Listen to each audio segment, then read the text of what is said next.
Quick tip for those of you having trouble getting your tire bead to seat on a beadlock.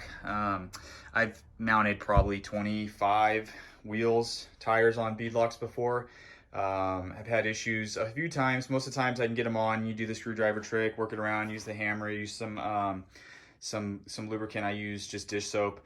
And it works. This particular tire, just the only one, all the rest of them went on no problem, but this particular tire was just a little bit stiff in this region. When I say a little bit, a lot stiff in this region. It was very tight tolerances, and what was happening is, the screwdriver technique where you basically get, 2 screwdrivers in here or a pry bar, and you kind of just work your way around the beadlock and seat the bead in nice and tight.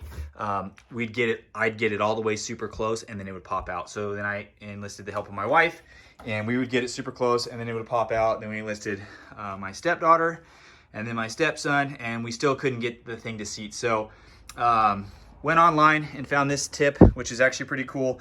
Just a large washer with the same size. I used the bolts that I mount my beadlock ring onto, and I got 2 large washers on each of them just so they wouldn't flex or bend, and just started, in strategic positions where the beadlock, where the bead was already seated, and just held it down with the washers, and then worked my way around. And you can see the ending here where we have them nice and tight. It was definitely a process.